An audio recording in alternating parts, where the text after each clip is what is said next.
जे मोहा का घर मोहे, घर मोहे पितरी दे। अगे बस सियाणिए, पितरी चोर करे। वडिये हथ धलाल के, मुसवी ए करे। नानक अगे सो मिले, जे खट्टे घाले दे। मल्ला पहला, ज्यों जोरू सिर नावणी, आवे वारो वार। झूठे झूठा मुख वसे, नित नित होए खुआर। सूचे ए न आखिए, बैंज पिंडा धोए। सूचे से ही नानका, जिन मन वसया सोए। 17ਵੀਂ पौड़ी, जिस दे नाल संबंधित 2 श्लोक साहिब श्री गुरु नानक देव जी महाराज दे। प्रथम श्लोक दे च उस धारणा का जिक्र किया है जिस दे च एक बड़ी पुरानी मनोत चली आ रही है कि पितरां दे निमित्त कुछ दान करिए, कुछ पुण्य करिए, भोजन अन्न वस्त्र, तां ओह पितरां नूं पहुंच जांदे ने। ये प्रथा जो चलाई गई है, चलाण वालियां दा जापदा है अपना कोई स्वार्थ है, ताई जो है ये चली है। वरना ये किस तरह हो सकता है कि खावे कोई ते पहुंचे किसे नूं, और उसनूं पहुंचे जो मरण तो बाद गया ही किथे है, इसका कोई बोध भी ना होवे, इसका कोई पता भी ना होवे। श्राद्धां दी प्रथा जो साडे देश दे प्रचलित होई, उस बारे साहिब श्री गुरु नानक देव जी महाराज का अपना नजरिया।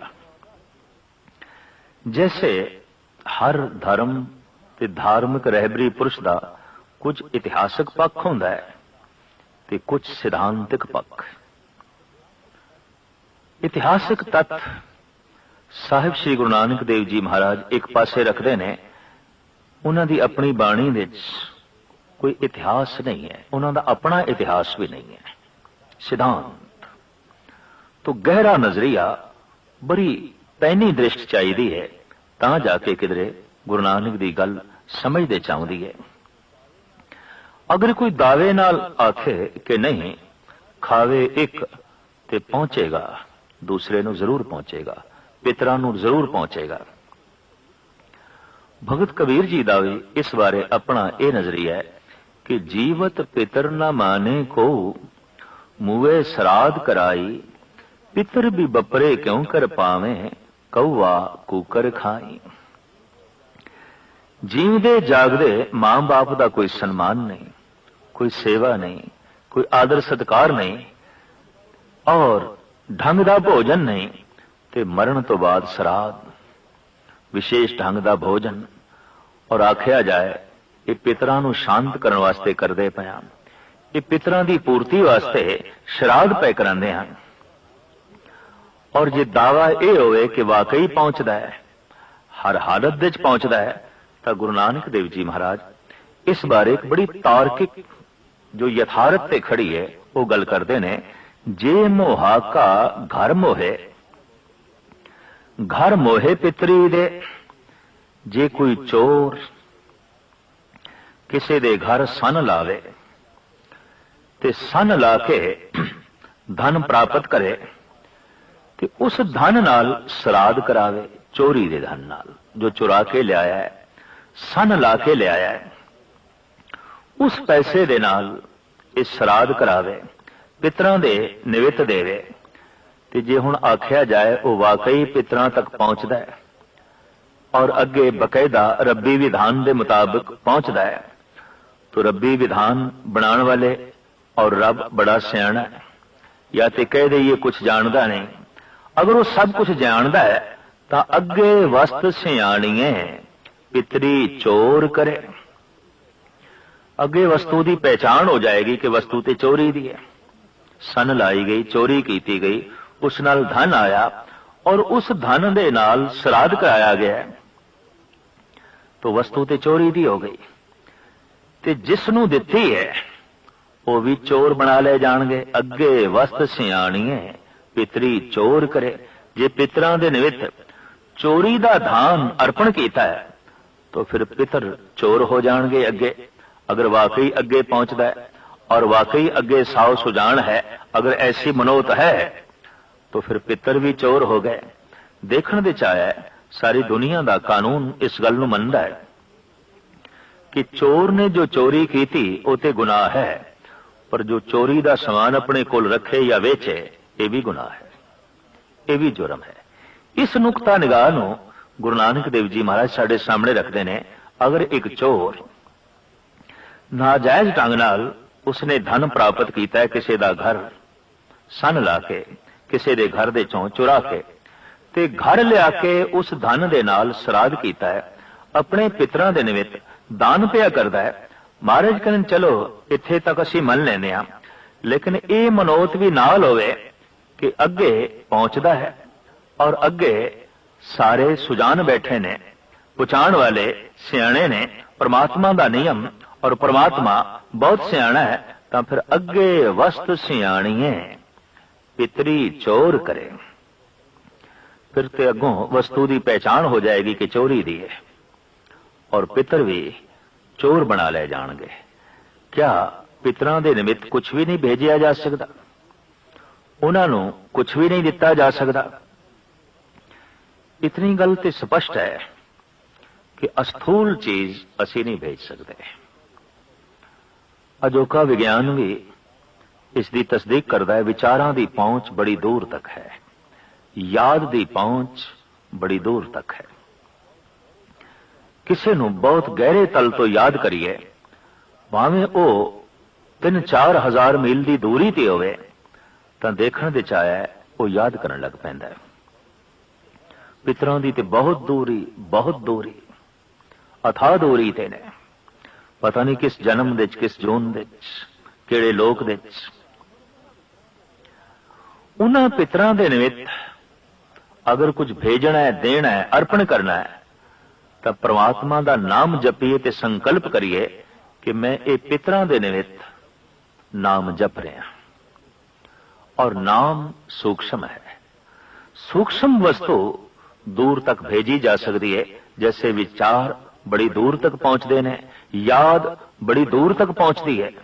इस तरह प्रभु चिंतन, प्रभु दा सिमरन बड़ी दूर तक पहुंचता है। सतगुर दी बाणी, जिन सिमरत सब किल विख नासे, पितरी होए उधारो। पितरां दा भी उधार हो सकता है। असी अपने गुजर गए पितर बुजुर्ग, उन्हां दा भी कल्याण कर सकते हैं, पर किस ढंग नाल? उन्हां दे निमित्त श्राद्ध करा के, अन्न वस्त्र दे के, पैसा पानी दे के, भोजन छका के। महाराज कहते नहीं, इस दे नाल ते उसे दा ही कल्याण हो सकता है जो भोजन छक रहा है, जो वस्त्र ले रहा है, जो पैसा ले रहा है, उसका ही कल्याण होया है, पितरां दा नहीं। और ये पितरां नूं नहीं पहुंचेगा। ना गुरु नानक मनदे ने, ना ही भगत कबीर मनदे ने, और कोई दार्शनिक जिहदी धार्मिक विचारधारा बकायदा विज्ञानक दृष्टिकोण ते भी पूरी उतरदी होवेगी, वो कतई इस गल नूं नहीं मन्नेगा कि खावे कोई ते पहुंचे किसे नूं। और फिर उसनूं पहुंचे जो मुद्दत हुई, मर गया और पता नहीं किस जोन दे पता नहीं कित्थे है, तो ये धन किस तरह पहुंचेगा? ये वस्त्र किस तरह पहुंचणगे? ये भोजन किस तरह जो है पहुंचणगे?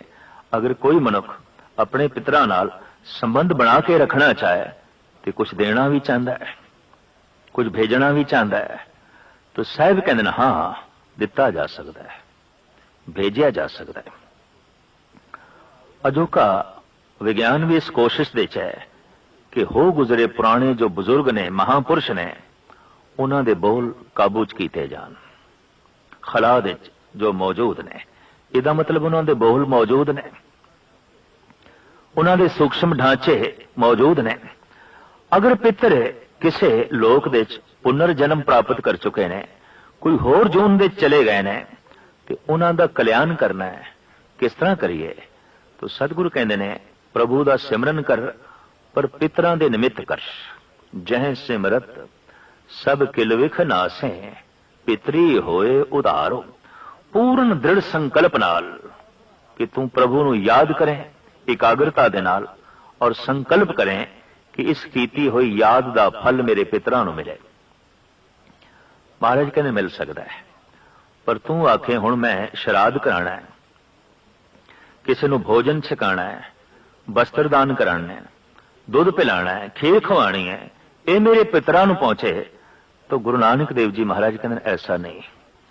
अगर आख्या जाए हाँ पहुंचता है, कोई हट करे, तो महाराज कहते फिर ऐसा भी हो सकता, अगर कोई चोर, अगर कोई डकैत डाका मार के धन लियावे ते उस धन दे नाल श्राद्ध करावे, ते जी अगे परमात्मा सियाणा है ते उन्होंने इतनी भी पहचान हो जाएगी कि चोरी दे धन नाल श्राद्ध होया,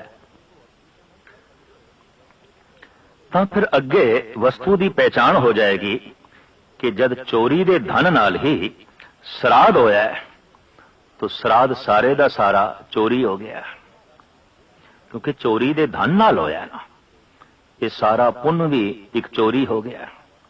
जैसे चोरी करना पाप, चोरी दा साजो समान रखना भी पाप, अगर ये पितरां नूं दे दिता गया चोरी दा धन, चोरी दा अन्न, चोरी दे वस्त्र, चोरी दा साजो समान, तो महाराज कहते ने अगे वस्त सियाणीए पितरी चोर करे, फिर ते पितर भी चोर बना ले जाणगे, फिर तू की श्राद्ध कीता। और ऐसा कोई मनुख दावा नहीं कर सकता कि 100% मेरा धन पावन है, पवित्र है। कुछ ना कुछ मिश्रण झूठ दा होवेगा, कुछ ना कुछ मिश्रण दुनियावी होवेगा। अगर वाकई ये पहुंचता है तो फिर झूठ भी पितरां नूं पहुंचेगा, ये अनर्थ भी पितरां नूं पहुंचेगा, ये अन्याय भी पितरां नूं पहुंचेगा। महाराज कहते नहीं, इस तरह की अस्थूल चीजां पितरां तक नहीं पहुंचदियां।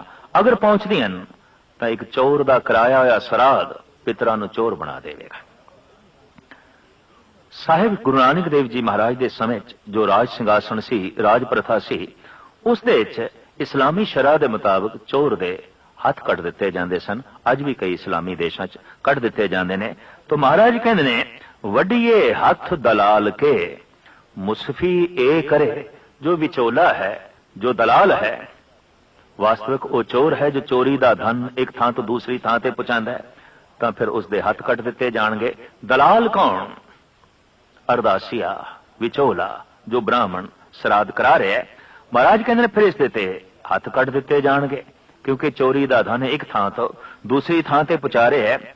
नानक अगे सो मिले जे खट्टे घाले दे, अगे कुछ प्राप्त होंदा है, मरण तो बाद प्राप्त कुछ होंदा है। महाराज कहते हैं हाँ होंदा है। अगर यही देही कुछ घालना घाले, कुछ जप करे, कुछ तप करे, कुछ पुण्य करे, तो नाश नहीं होंदे, ये मरण पर्यंत नाल जांदे ने, मरण तो बाद नाल जांदे ने।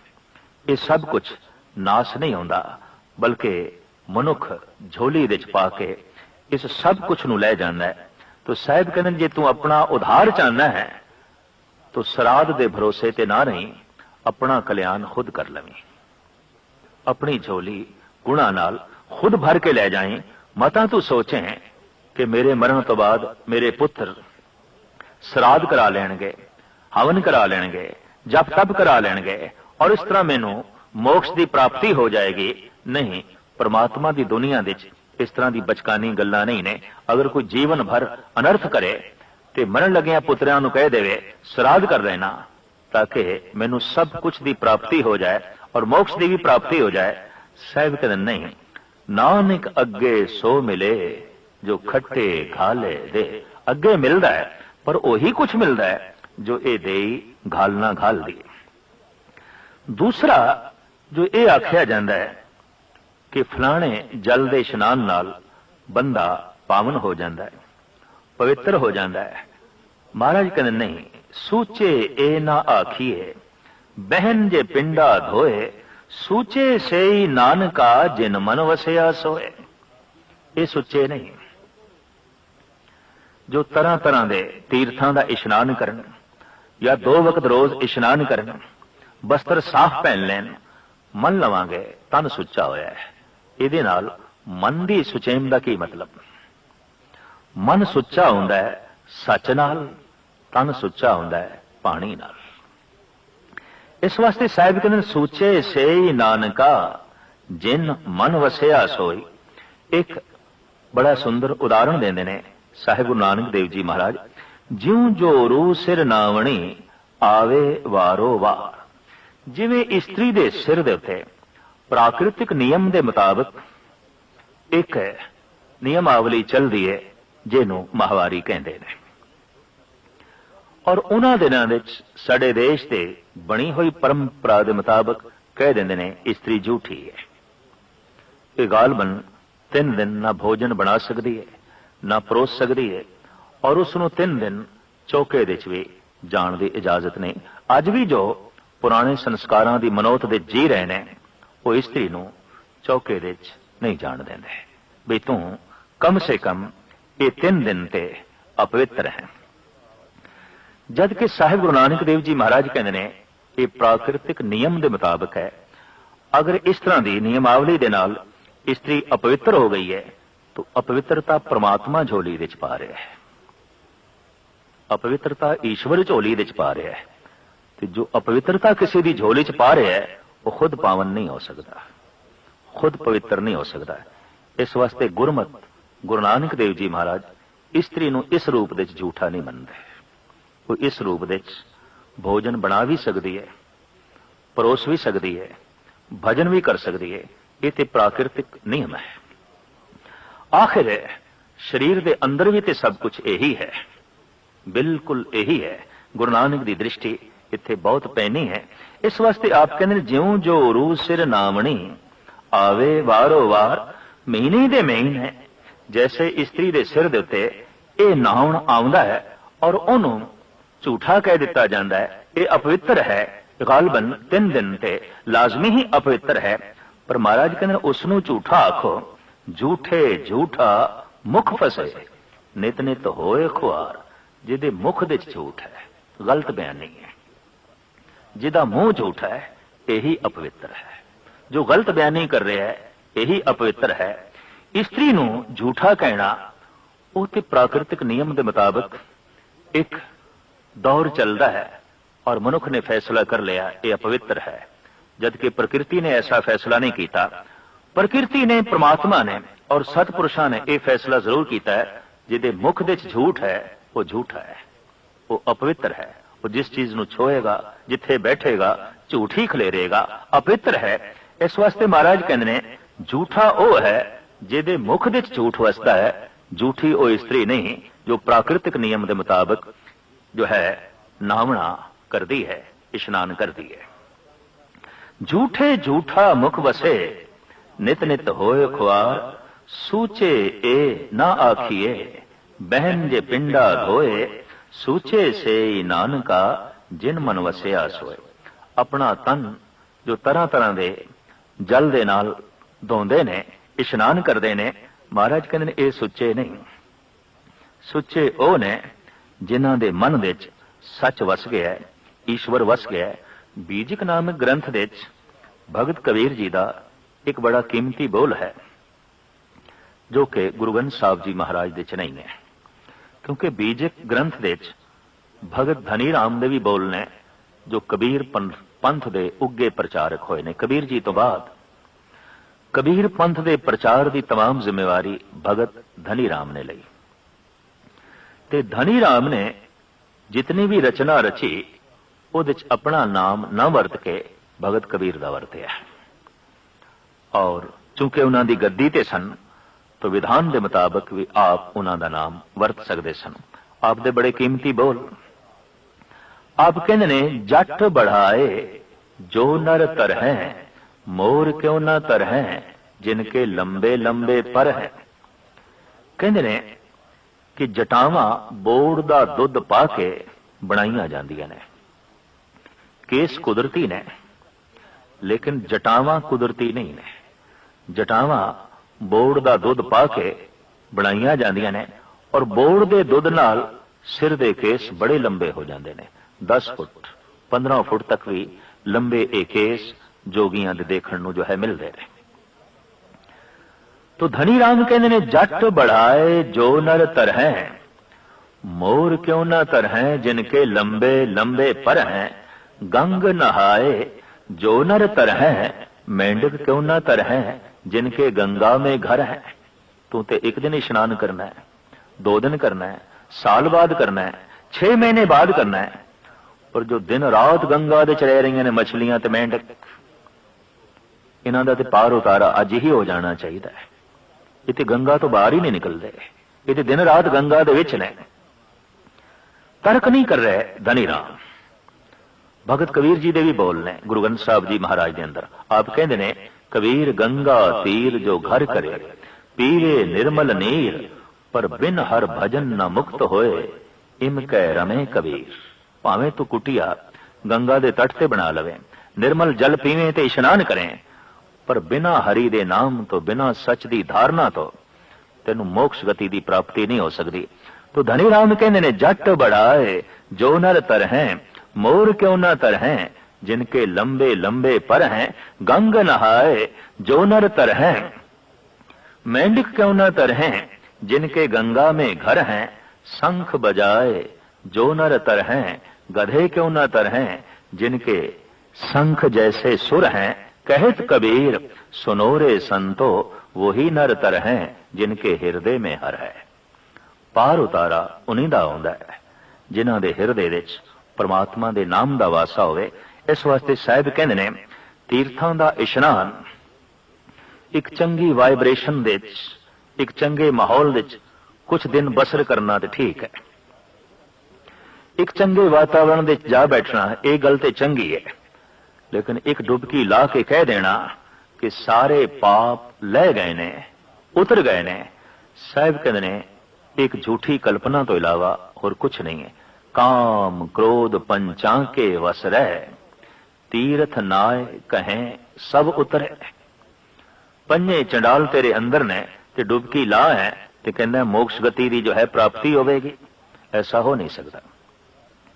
एक आम धारणा है कि जिहड़ा बनारस विच मर जाए वो शिवादिपुरी जांदा है, उन्होंने मोक्ष गति की प्राप्ति होती है। बनारस विच रहिंदा होया कबीर इस सिद्धांत नाल सहमत नहीं।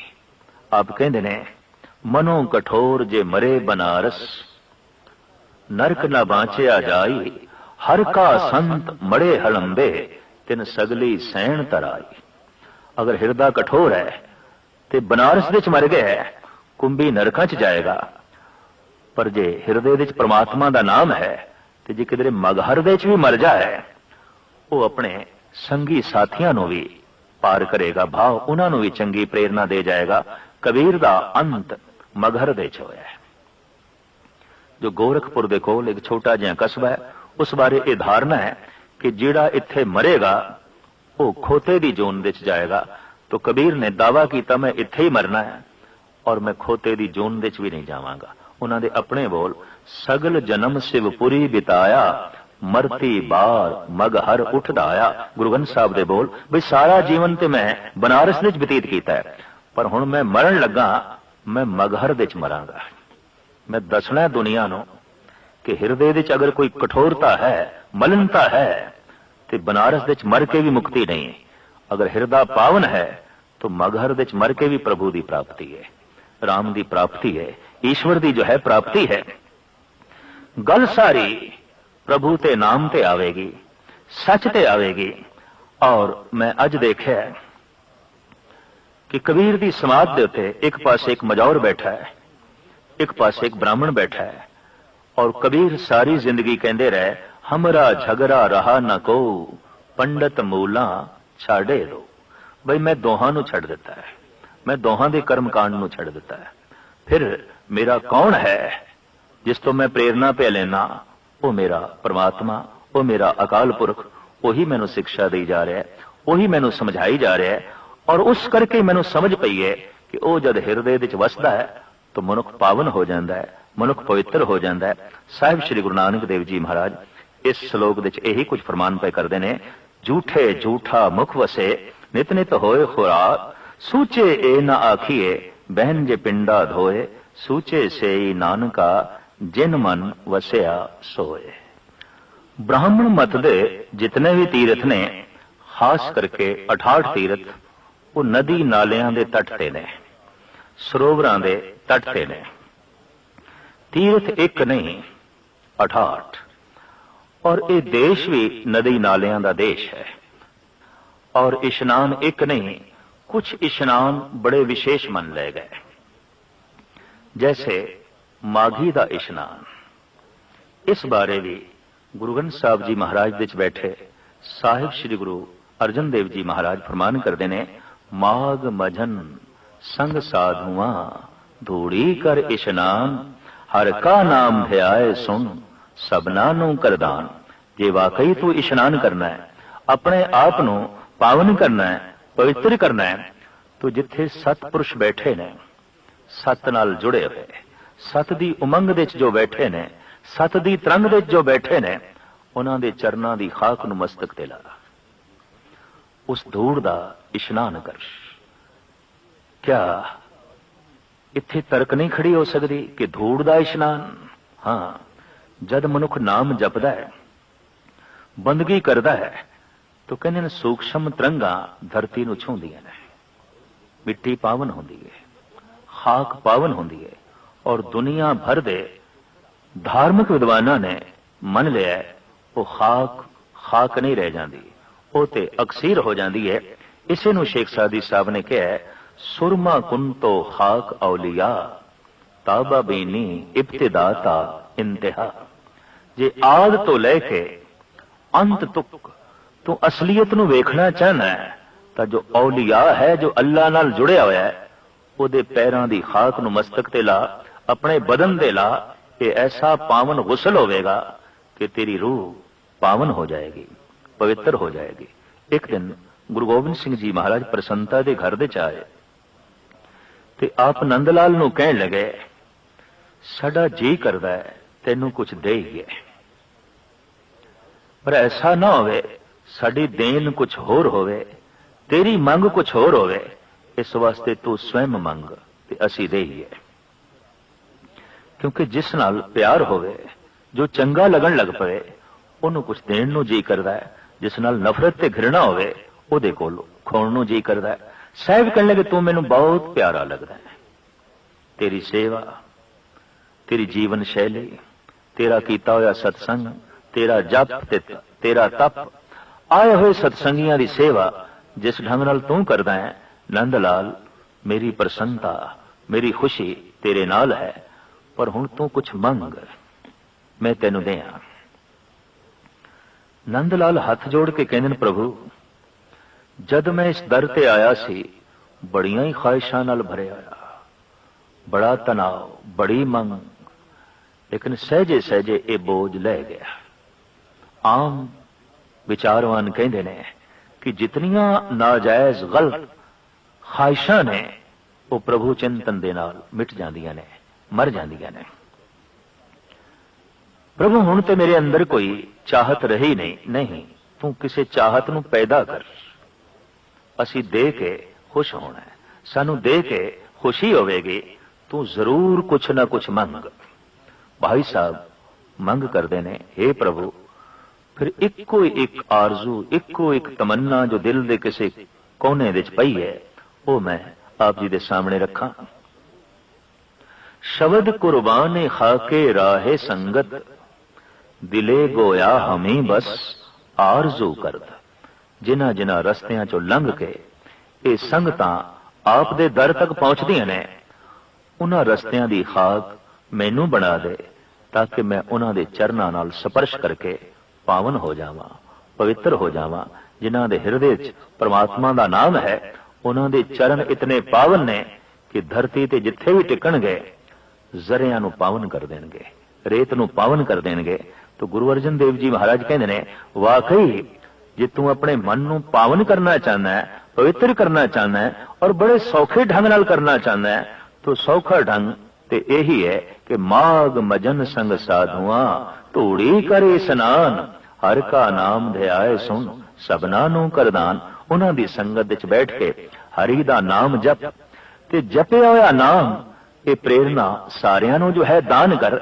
इस ढंग दे नाल जन्म करम मल उतरे, मन ते जाए गुमान। जन्मां जन्मांतरां दी जिहड़ी मैल है तेरे मन दे उत्ते, सारी दी सारी लै जाएगी और तू पावन हो जाएगा।